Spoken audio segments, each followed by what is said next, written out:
इस दौरे पर जानकारी और अधिक जानकारी देने के लिए। आयशा, प्रधानमंत्री का 2 दिनों का काफी व्यस्त कार्यक्रम है। आयशा, आज बेंगलुरु में अनेक कार्यक्रम प्रधानमंत्री के अब तक क्या कुछ संपन्न हो चुका है और आगे के क्या कार्यक्रम हैं आज प्रधानमंत्री की? जी बिल्कुल लालचंद, बहुत अहम दौरा है प्रधानमंत्री नरेंद्र मोदी का। देखिए, लगातार 2 दिन से बेंगलुरु में पिछले 3-4 दिन से बारिश हो रही थी और सवाल उठा था कि क्या प्रधानमंत्री का ये कार्यक्रम होगा, क्या बारिश की वजह से टल जाएगा, तो लोगों में कई सवाल उठे थे।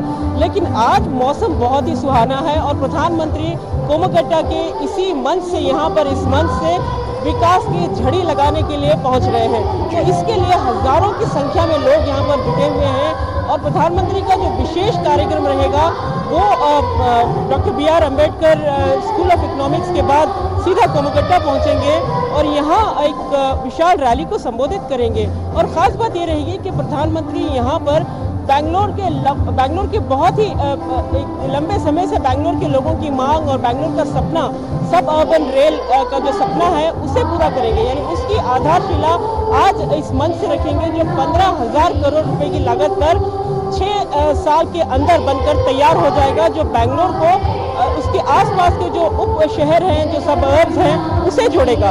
ये शहर को पूरी तरह से एक इंफ्रास्ट्रक्चर का मेगा लिफ्ट होगा। और इंफ्रास्ट्रक्चर के तहत देखा जाए तो प्रधानमंत्री कई नेशनल हाईवेज को भी देश को डेडिकेट करेंगे और इसके अलावा कई दो रेलवे लाइंस हैं जिसको डबल लाइन में कन्वर्ट किया जाएगा, इलेक्ट्रिफिकेशन होगा। ये तमाम चीज़ें जो है शहर के बुनियादी ढांचे को सुधारने के नज़रिए से प्रधानमंत्री कोमकट्टा में तमाम लोगों के सामने इसे समर्पित करेंगे। सबसे पहले प्रधानमंत्री नरेंद्र मोदी का जो कार्यक्रम रहा वो इंडियन इंस्टीट्यूट ऑफ साइंस में ब्रेन रिसर्च सेंटर में वो सीधे गए। देखिए, प्रधानमंत्री जब भी विकास की बात करते हैं तो वो साथ साथ विज्ञान, साइंस, इनोवेशन और टेक्नोलॉजी की बात भी करते हैं। प्रधानमंत्री की एक परिकल्पना होती है कि ये तमाम एरियाज को इंटीग्रेट किया जाए और इनके इंटीग्रेशन से देश का, शहर का विकास और फिर शहर का विकास को जोड़ते हैं देश के विकास से। यानी प्रधानमंत्री की जो गति शक्ति योजना है वो आज पूरी तरह से यहाँ पर नजर आ रही है, क्योंकि इंडियन इंस्टीट्यूट ऑफ साइंस में ब्रेन रिसर्च सेल होगा जो मस्तिष्क के अलग अलग हिस्सों पर रिसर्च करेंगे कि किस तरह के मस्तिष्क से जुड़ी बीमारियों का क्या सोल्यूशन हो सकता है और अलग अलग बीमारियों में ब्रेन पर क्या असर पड़ता है। ये तमाम रिसर्च जो है इस सेंटर में होगा और ये रिसर्च सेंटर देश के अन्य ब्रेन रिसर्च सेंटर से जोड़ा जाएगा। इसके अलावा जो Indian institute of science campus में पहली बार एक अस्पताल, एक अत्याधुनिक अस्पताल जो साइंस और इनोवेशन को मिलाकर तैयार हो रहा है, बागची पार्थसारथी अस्पताल, ये बहुत अहम है। कोविड के बाद ये बात सबके समझ में आई कि किस तरह से जो हेल्थ इंफ्रास्ट्रक्चर है उसको सुधारा जाए, उसे और मजबूत बनाया जाए। तो ये हेल्थ इंफ्रास्ट्रक्चर की तरफ एक पहल है और प्रधानमंत्री ने इसकी आधारशिला भी रखी है। तो आप देख सकते हैं कि प्रधानमंत्री का जो कार्यक्रम है वो चारों दिशा में health infrastructure, science development, research development, उसके अलावा सड़कें, रेल और जो नए अत्याधुनिक रेलवे स्टेशन है उसके आधुनिकीकरण, ये तमाम चीज़ें मिलाकर बेंगलोर को इंफ्रास्ट्रक्चर का एक तोहफा देने के लिए कुछ ही देर में यहाँ पर कोमकट्टा पहुँचेंगे। और फिर कल प्रधानमंत्री का जो कार्यक्रम होगा मैसूरू में विश्व योग दिवस में भाग लेंगे। तो ऐतिहासिक कार्यक्रम रहेगा कल मैसूर पैलेस के सामने। प्रधानमंत्री हजारों की संख्या में मैसूर के लोगों के साथ योग करेंगे। तो प्रधानमंत्री का ये दौरा अगर हम देखें तो बेंगलोर ही नहीं बल्कि मैसूर क्षेत्र के जो मैसूर रीजन है कर्नाटक का, इस रीजन को भी एक बूस्ट देगा और यहाँ के लोगों में जोश भर देगा। तो एक तरफ इंफ्रास्ट्रक्चर की बात है तो दूसरी तरफ बीजेपी के कार्यकर्ताओं में प्रधानमंत्री के इस दौरे से जोश और उत्साह है, क्योंकि यही कार्यकर्ता है जो बीजेपी के जो कार्यक्रम है, योजनाएं हैं, उसे लोगों तक दूर दूर तक पहुँचाते हैं। तो ये दौरा जो है प्रधानमंत्री का जो 2 दिन का दौरा है बहुत ही अहम है और ऐतिहासिक है। एक तरफ से सब अर्बन रेल के लिए और दूसरी तरफ प्रधानमंत्री विश्व योग दिवस में भाग लेंगे। आयशा, जिस तरह से आपने कहा कि बेंगलुरु में बारिश होनी थी लेकिन बारिश हुई नहीं, लेकिन जो विकास की सौगात है उसकी बारिश जरूर बेंगलुरु में आज हो रही है। अगर बात करें तमाम तरह की जो सौगात मिल रहे हैं उसमें एक की और बहुत बेहद चर्चा है काफी ज्यादा की, एक रेलवे स्टेशन जो कहने को रेलवे स्टेशन होगा लेकिन बिल्कुल हवाई अड्डे की तरह नजर आएगा। मैं चाहता हूं कि जरा उसके बारे में आप जरूर हमारे दर्शकों को बताएं कि उस रेलवे स्टेशन में क्या कुछ खासियत है जिसका आज प्रधानमंत्री उद्घाटन कर रहे हैं। जी बिल्कुल, ये रेलवे स्टेशन एक बहुत ही अत्याधुनिक रेलवे स्टेशन है। पहली नज़र में बायपनहल्ली रेलवे स्टेशन, जिसका नाम सर एम विश्वेश्वरैया टर्मिनल रखा गया है, ये आपको रेलवे स्टेशन नज़र नहीं आएगा। ये आपको पहली नज़र में एक एयरपोर्ट, अत्याधुनिक एयरपोर्ट लगेगा। देखिए, स्टेशंस की रेलवे की तरफ से जो स्टेशंस का नवीकरण है, उसमें बायपनहल्ली सबसे पहला रेलवे स्टेशन था जो इस तरह से एयरपोर्ट की तर्ज पर बना हुआ है। हालांकि भोपाल में भी इस तरह का रेलवे स्टेशन रानी कमलापति रेलवे स्टेशन का प्रधानमंत्री ने उद्घाटन किया है, लेकिन बायपनहल्ली रेलवे स्टेशन बहुत खास है क्योंकि ये एक विशाल एरिया में फैला हुआ है और ये शहर को ईस्ट और वेस्ट की कनेक्टिविटी देता है। और ये रेलवे स्टेशन पूरी तरह से एयर कंडीशन रेलवे स्टेशन है। प्रधानमंत्री नरेंद्र मोदी हमेशा से ये मानते रहे हैं कि जो सुविधाएं किसी वीआईपी को मिलती हैं, किसी खास विशेष व्यक्ति को मिलती है, जो वीआईपी कल्चर है, वो वीआईपी कल्चर अब यानी ईपीआई कल्चर में बदलेगा, यानी every person is important culture में बनेगा। यानी हर कोई आम आदमी या जो भी रेल से सफर करने वाले होंगे वो एयरपोर्ट पर जिस तरह की सुविधाएं हैं उसका मजा उठा सकते हैं इस रेलवे स्टेशन पर। खास बात यह है कि सुविधा सबसे बड़ी चीज है, सुरक्षा सबसे बड़ी चीज है। तो इस रेलवे स्टेशन पर न केवल एसी लॉन्जेस हैं बल्कि एलिवेटर्स हैं और दिव्यांग लोगों के लिए कई सुविधाएं हैं जिसके जरिए वो आसानी से ट्रेन में चढ़ सकते हैं, उतर सकते हैं। एलिवेटर्स लगाए गए हैं। तो ये तमाम चीजें हैं जो एक भविष्य के रेलवे स्टेशन की तस्वीर सामने खड़ी करती है। और इतना ही नहीं, इस बायपनहल्ली रेलवे स्टेशन के बाद अब प्रधानमंत्री यहाँ से कोमकट्टा से 2 और रेलवे स्टेशन, बैंगलोर के जो खास रेलवे स्टेशन है, शहर के बीचों बीच है, बैंगलोर का कंटोनमेंट रेलवे स्टेशन और यशवंतपुर रेलवे स्टेशन, इसका भी नवीकरण ठीक इसी तरह से करेंगे। यानी इन तमाम रेलवे स्टेशन पर भी, यशवंतपुर रेलवे स्टेशन पर करीब 7-8 टर्मिनल है। ये तमाम टर्मिनल जो है प्लग एंड प्ले जैसे टर्मिनल होंगे और यहाँ पर पूरी तरह से इसको एयरपोर्ट जैसा माहौल यहाँ पर देखा जाएगा। तो अब रेलवे स्टेशन भी एयरपोर्ट की तरह नवीकरण किए जा रहे हैं। तो जाहिर है प्रधानमंत्री की जो विजन है, जो परिकल्पना है ईज ऑफ लिविंग की, ये ease of living in railway station जो और इसके अलावा जो सड़कें, जो हाईवेज हैं, जो रेल पटरी है, इलेक्ट्रिफिकेशन की बात हो रही है, सब अर्बन रेल की बात हो रही है, इन तमाम चीज़ों में झलकता है कि बैंगलोर के लोग अब ईज ऑफ लिविंग का जो प्रधानमंत्री का विजन है उसके बेहद करीब हैं और कुछ ही सालों में बैंगलोर एक फ्यूचर सिटी के तौर पर उभर कर सामने आएगा। जी बिल्कुल। और जिस तरह से आपने बेंगलुरु के लोगों की ईज ऑफ लिविंग की बात की, तो ईज ऑफ लिविंग के तहत जो तमाम रेल और सड़क परियोजनाओं का उद्घाटन और शिलान्यास हो रहा है आयशा, आज हम जानते हैं कि बेंगलुरु के लोगों को ट्रैफिक जैम का सामना काफी ज्यादा करना पड़ता है। तो आज के जो ये परियोजनाओं का शिलान्यास और उद्घाटन होने जा रहा है, इन परियोजनाओं से बेंगलुरु की ट्रैफिक को सुधारने में किस तरह से मदद मिलेगी, कितना अहम है, कितनी खासियत है इसकी?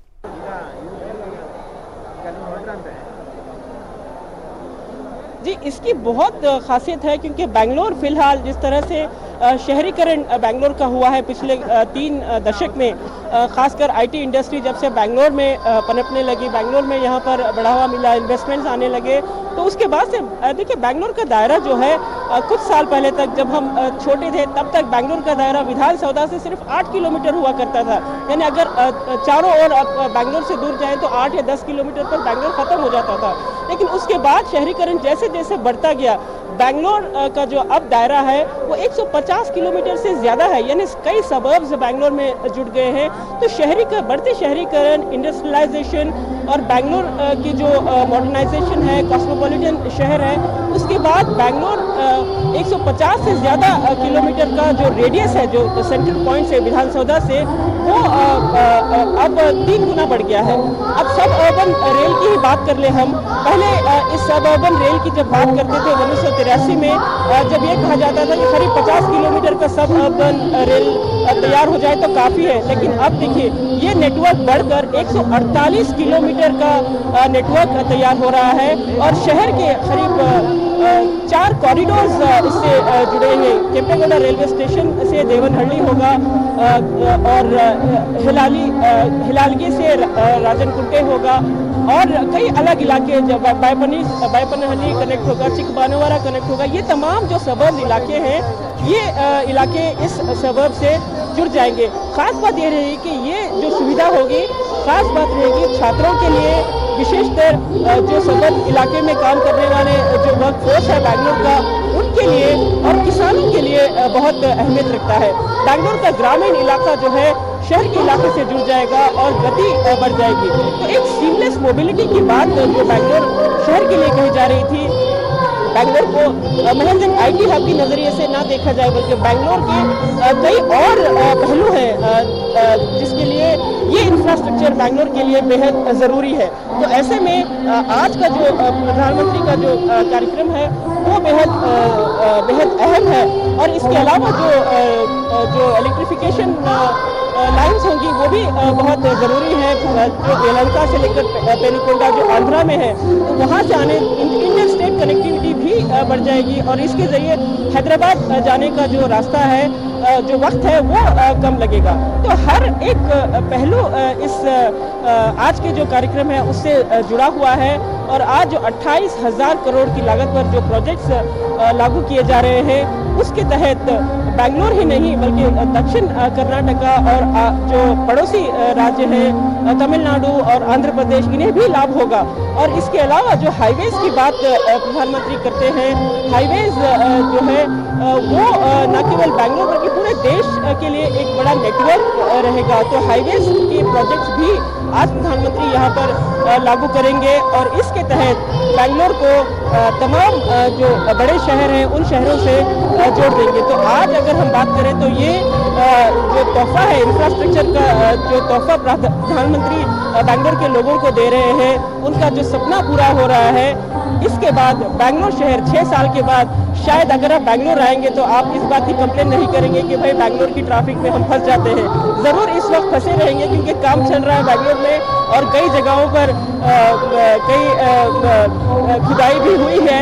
तो ये बैंगलोर की रफ्तार जो है फिलहाल प्रति घंटा सिर्फ 10 किलोमीटर है और जब ये सबर्ब रेलवे और जो दूसरे जो योजनाएं पूरी तरह से लागू होंगी, मेट्रो का सेकेंड फेज पूरा हो जाएगा, उसके बाद ये तमाम जो शिकायतें हैं वो दूर हो जाएंगी और बैंगलोर एक तेज रफ्तार IT सिटी या सिलिकॉन हब ऑफ इंडिया कहलाएगा। बेंगलुरु की रफ्तार बढ़ जाएगी, जाहिर सी बात है कि बेंगलुरु की रफ्तार बढ़ जाएगी। और अगर नए भारत में हम कहें कि नए भारत की जरूरत है कि यहाँ पर शोध हो, अध्ययन हो, और उसमें खास तौर पर ये जो इंडियन इंस्टीट्यूट ऑफ साइंस में ब्रेन सेल रिसर्च सेंटर का उद्घाटन किया गया है आयशा, ये इसकी कितनी खासियत, खास तौर पर अगर कहें तो रिसर्च की दुनिया में, मेडिकल रिसर्च की दुनिया में?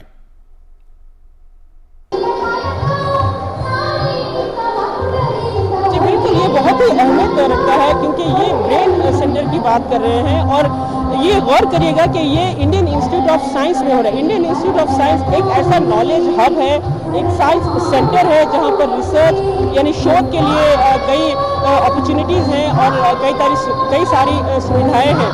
ये ब्रेन रिसर्च सेल जो है कई सारी brain related disease, brain related बीमारियों पर रिसर्च करेगा कि किस तरह की बीमारी में ब्रेन पर क्या असर पड़ता है और क्या बदलाव आते हैं ब्रेन में और इसके लिए किस तरह की दवाई का रिसर्च करना होगा। ये तमाम इंटीग्रेटेड जो पहलू हैं, ये तमाम चीज़ें इस ब्रेन रिसर्च सेंटर में होंगी। और ख़ास बात यह है कि IISc में न केवल साइंस बल्कि टेक्नोलॉजी को भी काफ़ी महत्व दिया जाता है। देखिए, ब्रेन जिस्म का एक क्या बोलते हैं मदरबोर्ड माना जाता है। तो ये मदरबोर्ड के लिए जो टेक्नोलॉजी, जो इनोवेशंस है वो इंडियन इंस्टीट्यूट ऑफ साइंस में उपलब्ध हैं। तो ये तमाम टेक्नोलॉजिकल एडवांसमेंट्स जो है उसके तहत यहाँ पर रिसर्च होगा और ये कई सारी अल्जाइमर्स, डिमेंशिया जैसी बीमारियाँ हैं उन पर शोध किया जाएगा। और बेंगलोर में भी पहले से ही बेहतरीन न्यूरो साइंसेस की सुविधाएं हैं। निम्हांस बेंगलोर में है, निम्हांस अस्पताल मौजूद है यहाँ पर। निम्हांस में ब्रेन म्यूजियम है। ये तमाम चीज़ें मिलाकर इस ब्रेन रिसर्च सेंटर को एक नया आयाम, एक नया पहलू देते हैं। और इस ब्रेन रिसर्च सेंटर में छात्र रिसर्च के लिए एडमिशन ले सकते हैं और यहाँ पर वो जो रिसर्च करेंगे, इस रिसर्च के तहत उसे मेडिसिनल वैल्यू रिसर्च में किस तरह से बदला जाए, किस तरह से इस शोध का इस्तेमाल मैनकाइंड के लिए किया जाए, ये तमाम चीज़ें इस ब्रेन रिसर्च सेंटर में उपलब्ध रहेंगी। तो ये बहुत ही अहम है ये सेंटर फॉर ब्रेन रिसर्च। और ये गोपाल कृष्णन जो इन्फोसिस के फाउंडर सदस्य रहे हैं, इन्होंने इसकी पहल की। तो ये इंडियन इंस्टीट्यूट ऑफ साइंस में होने के चलते इस ब्रेन रिसर्च सेंटर को देश के पूरे अलग अलग हिस्सों में जहाँ पर ब्रेन पर जुड़ी रिसर्च हो रही है उसे जोड़ा जाएगा। और ये रिसर्च जो है आगे चलकर मेडिसिनल साइंस को एक नया आयाम, यानी मॉलिक्यूलर बायोलॉजी या फिर मेडिसिनल साइंस हो, इसे एक नया आयाम और उसे एक नया कंट्रीब्यूशन करेगा। जी आयशा, एक अस्पताल जो बाक्सी अस्पताल है 850 बेड का, उसका भी प्रधानमंत्री ने उद्घाटन किया है। उसमें क्या कुछ खास सुविधाएं बेंगलुरु के लोगों को या देश भर के लोगों को मिल पाएंगी उस अस्पताल में?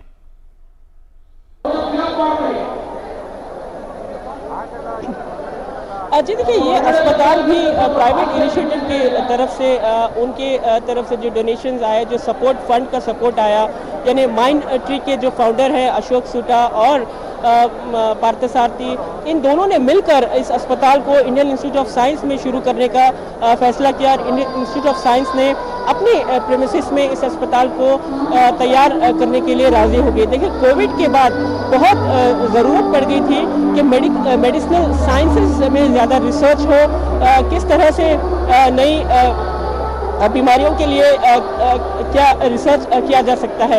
इन तमाम चीज़ों को ध्यान में रखते हुए इंडियन इंस्टीट्यूट ऑफ साइंस ने इस मौके का फ़ायदा उठाया और इस अस्पताल को यहाँ बनने के लिए जगह दी है। ये अस्पताल बहुत ही अहम होगा क्योंकि इसमें नैनो टेक्नोलॉजी का इस्तेमाल होगा, बायोटेक्नोलॉजी का इस्तेमाल होगा। और इस अस्पताल में जो एडवांस टेक्नोलॉजी के साथ जो ट्रीटमेंट्स हैं दुनिया भर में, विश्व भर में, वो तमाम टेक्नोलॉजीज इस अस्पताल में उपलब्ध होंगी।